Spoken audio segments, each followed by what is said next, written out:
दूसरा अध्याय, वृषद्र आदि मनु के 5 पुत्रों का वंश।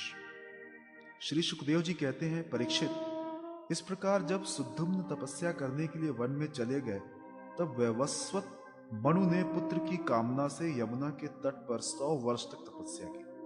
इसके बाद उन्होंने संतान के लिए सर्वशक्तिमान भगवान श्री हरि की आराधना की और अपने ही समान 10 पुत्र प्राप्त किए, जिनमें सबसे बड़े इक्ष्वाकु थे। उन मनु पुत्रों में से एक का नाम था वृषद्र। गुरु वशिष्ठ जी ने उसे गायों की रक्षा के लिए नियुक्त कर रखा था, अतः वो रात्रि के समय बड़ी सावधानी से विरासन में बैठा रहता था और गायों की रक्षा करता था। एक दिन रात में वर्षा हो रही थी। उस समय गायों के झुंड में एक बाघ घुस आया। उससे डर कर सोई हुई गौएं जाग उठी। वे गौशाला में ही इधर उधर भागने लगी। बलवान बाघ ने एक गाय को पकड़ लिया। वो अत्यंत भयभीत होकर चिल्लाने लगी। उसका क्रंदन सुनकर वृषद्र गाय के पास दौड़ आया। एक तो रात का समय और दूसरे घनघोर घटाओं से आच्छादित होने के कारण तारे भी नहीं दिखते थे। उसने हाथ में तलवार उठाकर अनजान में ही बड़े वेग से गाय का सिर काट दिया। वो समझ रहा था कि यही बाघ है। तलवार की नोक से बाघ का भी कान कट गया। वो अत्यंत भयभीत होकर रास्ते में खून गिराता हुआ वहां से निकल भागा। शत्रु दमन वृषद्र ने यह समझा कि बाघ मर गया, परंतु रात बीतने पर उसने देखा कि मैंने तो गाय को ही मार डाला है। इससे तो बड़ा दुख हुआ। यद्यपि वृषद्र ने जानबूझकर अपराध नहीं किया था, फिर भी कुल पुरोहित वशिष्ठ जी ने उसे शाप दिया कि तुम इस कर्म से क्षत्रिय नहीं रहोगे, जाओ शूद्र हो जाओ। वृषद्र ने अपने गुरुदेव का यह शाप अंजलि में बांधकर स्वीकार किया और इसके बाद सदा के लिए मुनियों को प्रिय लगने वाले नैष्टिक ब्रह्मचर्य व्रत को धारण किया। वो समस्त प्राणियों का अहेतुक हितैषी एवं सबके प्रति समान भाव से युक्त होकर भक्ति के द्वारा परम विशुद्ध सर्वात्मा भगवान वासुदेव का अनन्य प्रेमी हो गया। उसकी सारी आसक्तियां मिट गईं, वृत्तियां शांत हो गईं, इंद्रियां वश में हो गईं। वो कभी किसी प्रकार का संग्रह परिग्रह नहीं रखता था। जो कुछ दैवश प्राप्त हो जाती, उसी से उसका जीवन निर्वाह कर देता। वो आत्मज्ञान से संतुष्ट एवं अपने चित्त को परमात्मा में स्थित करके प्रायः समाधिस्थ रहता था। कभी कभी जड़, अंधे और बहरे के समान पृथ्वी पर विचरण करता था। इस प्रकार का जीवन व्यतीत करता हुआ वो एक दिन वन में गया। वहां उसने देखा कि दावानल धधक रहा है। मननशील वृषद्र अपनी इंद्रियों को उसी अग्नि में भस्म करके पर ब्रह्म परमात्मा को प्राप्त हो गया। मनु का सबसे छोटा पुत्र था कवि। विषयों से वह अत्यंत निस्पृह था।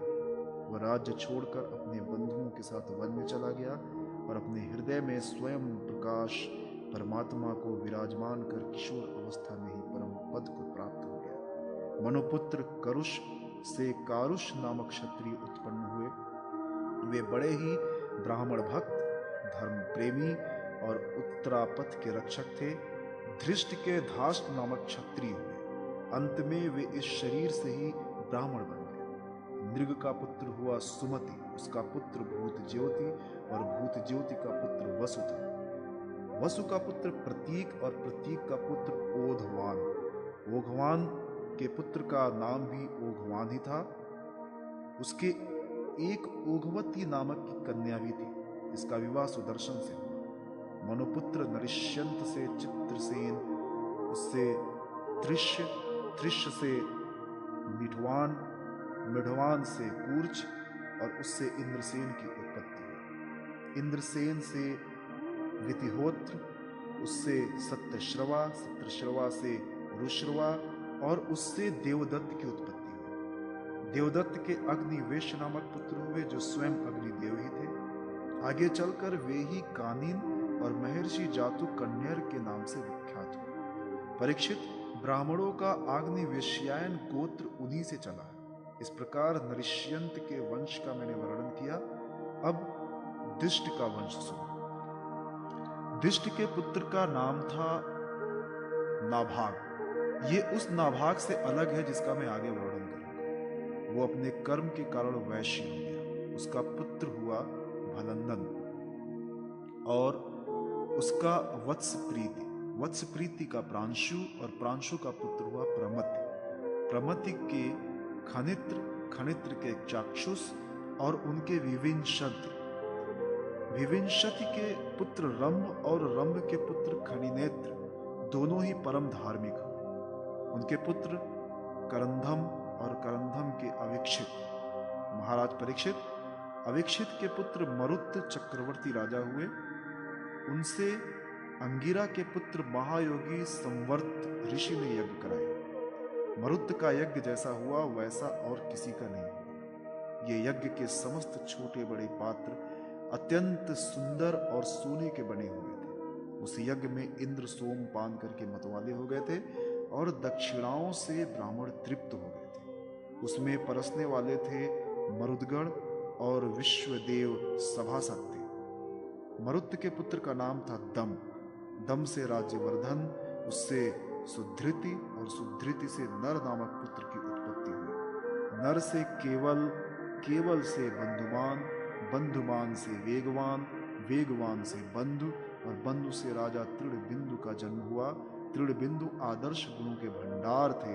अप्सराओं में श्रेष्ठ अलम्बुषा देवी ने उनको वरण किया, जिससे उनके कई पुत्र और इड़विड़ा नाम की एक कन्या उत्पन्न हुई। मुनिवर विश्रवा ने अपने योगेश्वर पिता पुलस्त्यजी से उत्तम विद्या प्राप्त करके इड़विड़ा के गर्भ से लोकपाल कुबेर को पुत्र के रूप में प्राप्त किया।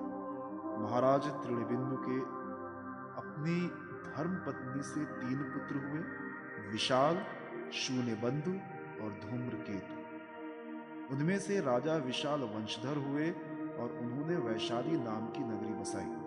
विशाल से हेमचंद्र, हेमचंद्र से धूम्राक्ष, धूम्राक्ष से संयम और संयम से 2 पुत्र हुए, कृशाश्व और देवज।